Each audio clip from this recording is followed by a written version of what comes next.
Well, you know, after going through 22 now of these sessions, you know, I think citizens have come to expect that our top priorities are going to relate to our vision that we created for the community. And those top priorities and high priorities that we selected tonight will lead us toward that vision. And I think they've come to expect that because it's been a very transparent process over the years, and they've seen how it works, and they've seen the results of these types of goal-setting sessions. Okay.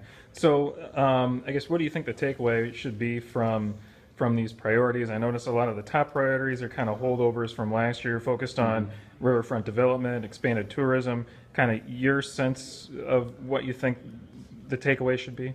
Well, I think we're building on our strengths is what we're doing. I mean, one of the priorities that we had last year that really there was no action on was the docking facility.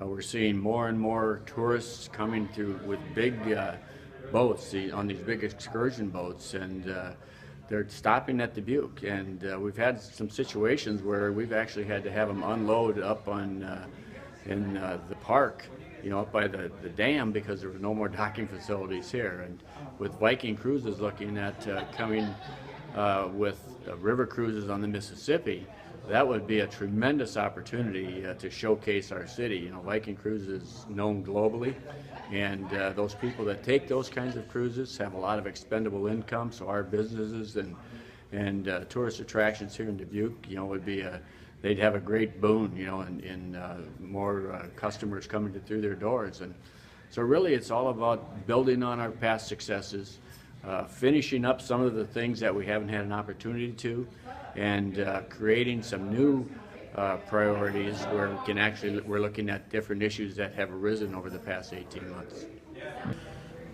Well, I can see that there's a movement towards a more inclusive and equitable Dubuque. I saw that reflected in education. Several council members talked about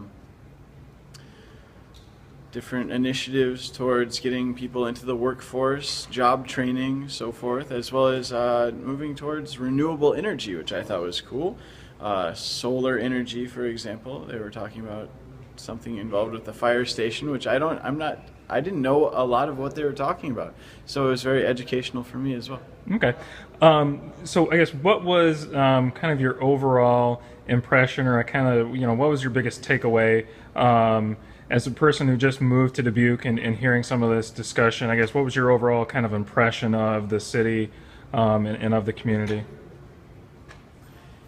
In the month since I've moved here, I've learned a lot about the depth of Dubuque's history. And for me, it was interesting to see how the 150 or so years of Dubuque's history is reflected in the different the demographic changes that Dubuque is undergoing are reflected in the discussion that the council members held. So moving towards a future where, I don't know, everyone can feel comfortable and happy in Dubuque, safe. Okay. I like that.